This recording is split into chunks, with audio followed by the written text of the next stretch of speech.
নেপালে এই মুহূর্তে দয়া করে কেউ বেড়াতে যাওয়ার কথা ভাববেন না। এটা থেকে আমরা পালিয়ে যেতে পারি না এই প্রশ্ন থেকে যে চীনের কোনো ভূমিকা আছে কি নেই। আপাতত তারা টিকিটগুলো ক্যান্সেল করে দিন, কারণ নেপাল এই মুহূর্তে বেড়ানোর জায়গা না। ভারতীয় চিকিৎসকদের একটা বড় দল তারা নেপাল রওনা হয়ে গিয়েছে। ভারতীয় বায়ুসেনা তারা তৈরি আছে, এনডিআরএফ তৈরি আছে, ওষুধ, ত্রাণ সামগ্রী, মাটি সরানোর যন্ত্র, সমস্ত কিছু ভারত থেকে নেপালের উদ্দেশ্যে তারা রওনা হয়ে গিয়েছে। কেন হয়েছে? কারণ নেপালে এই মুহূর্তে একটা ধ্বংসযজ্ঞ চলছে, ধ্বংসলীলা চলছে। কয়েক হাজার মানুষ নিখোঁজ হয়ে গেছেন। হঠাৎ করে একটা হড়পা বান চলে এসছে এবং তার ফলে গ্রামের পর গ্রাম তলিয়ে গেছে, মাটির তলায় মিশে গেছে। শতাধিক ভারতীয় পর্যটক বা তীর্থযাত্রী তারাও নিখোঁজ হয়ে গেছেন। এর পিছনে আসল কারণটা কি? এই ধ্বংসযজ্ঞের পিছনে আসল কারণটা নিয়ে আজ কথা বলবো। জয় হিন্দ বন্ধুরা, আমি দীপঙ্কর মন্ডল, আপনারা দেখছেন নবান্ন নিমন্ত্রণ। আপনাদের সবাইকে স্বাগত। দয়া করে স্কিপ না করে গোটা ভিডিওটা দেখবেন। এর পেছনে বড় রহস্য নেই তো, নাকি শুধুমাত্র প্রাকৃতিক লীলা, প্রাকৃতিক খেলা যাকে মানুষ অবহেলা করেছে? একটা ছোট্ট ক্লিপ দেখে নেব, কয়েক সেকেন্ডের একটা ছোট্ট ক্লিপ, একটু দেখুন, দেখলে শিউরে উঠবেন। দেখুন।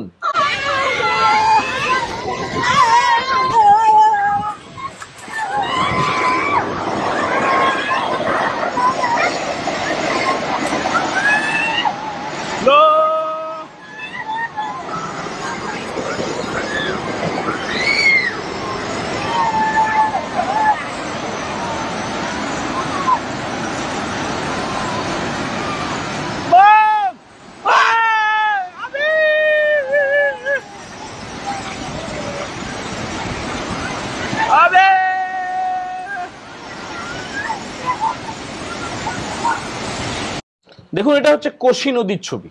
আপনারা অনেকে নেপালে বেড়াতে গেছেন, অনেকে কাজে গেছেন, হয়তো নেপালে অনেকে থাকেন, ভারতীয়রা ব্যবসা করেন। কোশি নদী চেনেন না, জানেন না, শোনেননি এমনটা হতে পারে না। কোশি নদী নেপাল থেকে ভারতেও এসছে, বিহারে এসছে। এই কারণে বিহারে এবং উত্তরপ্রদেশে হাই অ্যালার্ট জারি করা হয়েছে। পশ্চিমবঙ্গও কিন্তু বিপদের বাইরে নয়।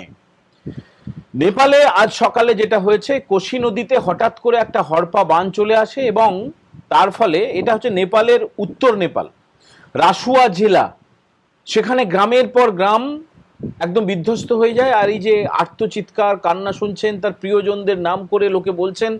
মানে হঠাৎ করে বান চলে এলে কি হবে? পালানোর চেষ্টা করেছেন কেউ কেউ, ছবিতে দেখালাম, পুরো ছবিটা দেখা যাবে না। মানে এত খারাপ লাগবে, এত দীর্ঘশ্বাস পড়বে, এত কষ্ট হবে, এত হতবাক হয়ে যাবেন, কথা হারিয়ে যাবে।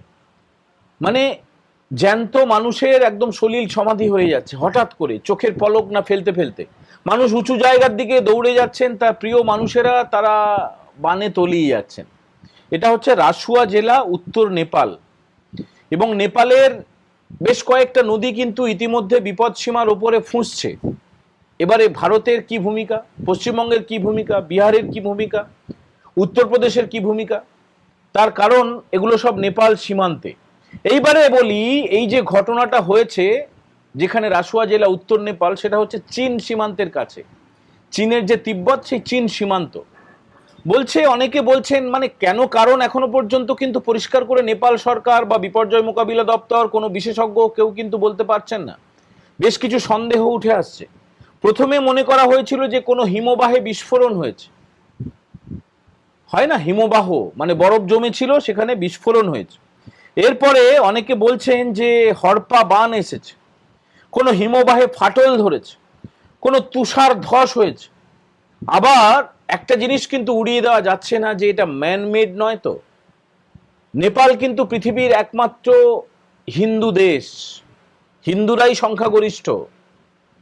এর ফলে চীনের কোনো হাত নেই তো। তার কারণ দেখুন, এই বিপর্যয়ের মুখেও কিন্তু এই প্রশ্নগুলো উঠতে বাধ্য। নেপাল বিপদে, মানে এর আগে যতবার নেপাল বিপদে পড়েছে, সে ভূমিকম্প হোক, বন্যা হোক, যাই হোক, ভারতবর্ষ কিন্তু ঢেলে পুনর্গঠন করেছে, সাজিয়েছে। এখনো পর্যন্ত ভারতীয় হেলিকপ্টার সেখানে উঠতে শুরু করে দিয়েছে।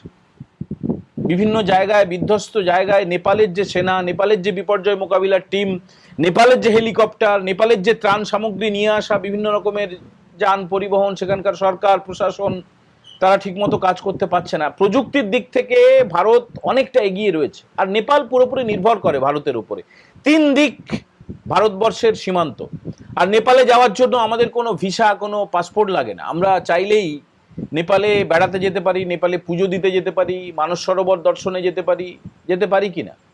তো নেপালকে কোনোভাবে বিধ্বস্ত করার কোনো পরিকল্পনা চীনের, মানে চীন তো ভারতের শত্রু, চীন তারা পাকিস্তানের বন্ধু, বাংলাদেশের বন্ধু, এর পেছনে অন্য কোনো সমীকরণ নেই তো, কোনো ভূ রাজনৈতিক গল্প নেই তো?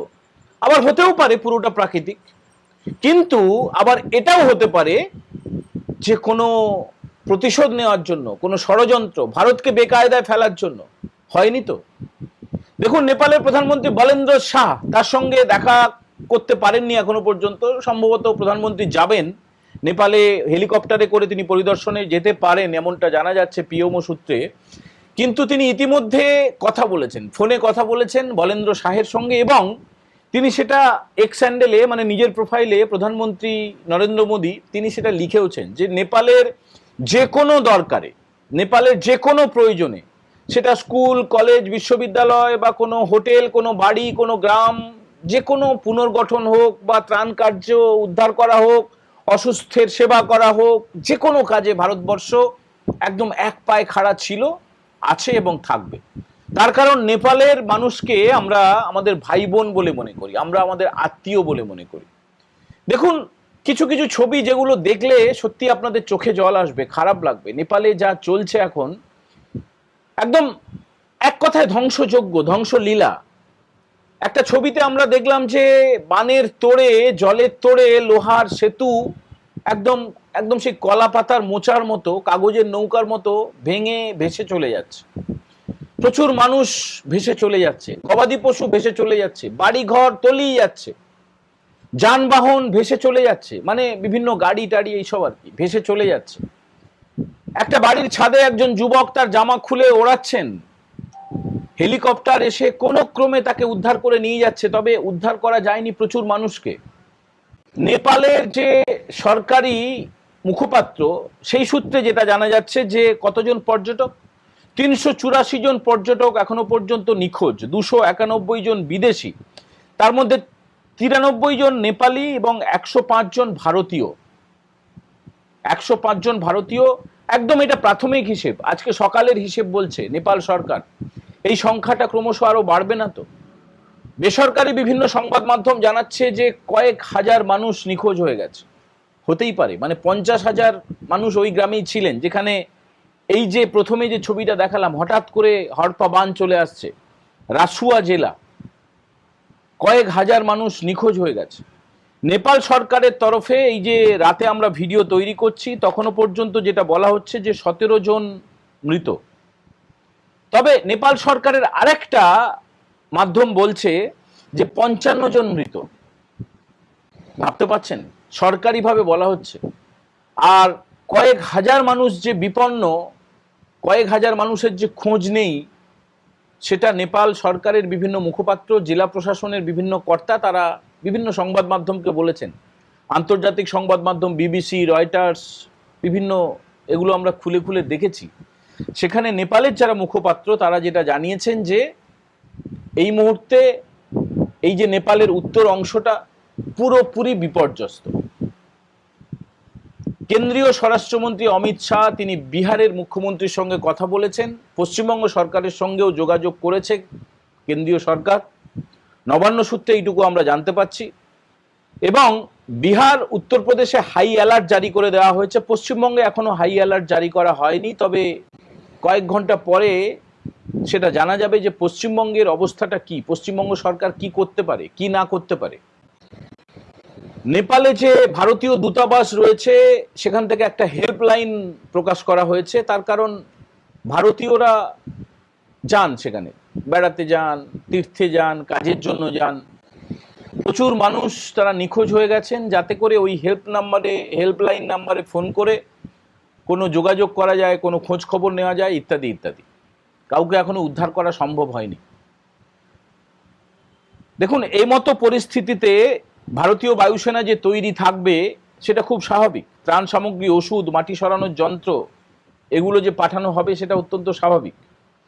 এবং এই মানস সরোবরে তীর্থযাত্রী যারা কৈলাসে যাচ্ছিলেন, তাদের কতজন আছেন কতজন নেই সেটা নিয়ে কোনো রকমের কিছু তথ্য আমরা পাচ্ছি না।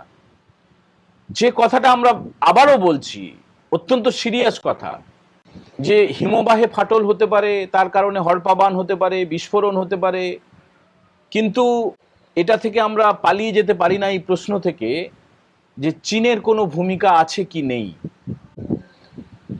বন্ধুরা, আপনারা যারা ওয়াকিবহাল সমস্ত ব্যাপারে, যারা ভূ রাজনৈতিক ব্যাপারে, বিভিন্ন সংবাদের ব্যাপারে, দেশের বিদেশের বিভিন্ন খবর রাখেন, তারা কি মনে করছেন যে অন্য কোনো কারণ থাকতে পারে কি পারে না? মানে সম্ভাবনাটাকে কি পুরোপুরি আপনারা উড়িয়ে দিচ্ছেন, নাকি আপনারা আমাদের সঙ্গে একমত যে এর পেছনে অন্য কোনো সম্ভাবনা থাকলেও থাকতে পারে? আপনারা অবশ্যই কমেন্ট করে জানাবেন আপনারা কি মনে করছেন। আর আমরা সবাই প্রার্থনা করব নেপালের এই ধ্বংসযজ্ঞে খুব তাড়াতাড়ি ত্রাণ পৌঁছে যাক, আবার পুনরায় স্বাভাবিক হয়ে উঠুক নেপাল। এবং এই যে সামনে দুর্গোৎসব আসছে, দুর্গাপূজা আসছে, যেটাকে আগের সরকার উৎসব বলতো, এটা তো দুর্গাপূজা। ওই পুজোর সময় অনেকে বেড়াতে যাবেন বলে টিকিট কেটে রেখেছিলেন, পুজোর পরে অনেকে টিকিট কেটে রেখেছিলেন, আপাতত তারা টিকিটগুলো ক্যান্সেল করে দিন। কারণ নেপাল এই মুহূর্তে বেড়ানোর জায়গা না। যদি সম্ভব হয় ত্রাণ নিয়ে যেতে পারেন, কোনো সাহায্য পাঠাতে পারেন, তাহলে আলাদা কথা। নেপালে এই মুহূর্তে দয়া করে কেউ বেড়াতে যাওয়ার কথা ভাববেন না।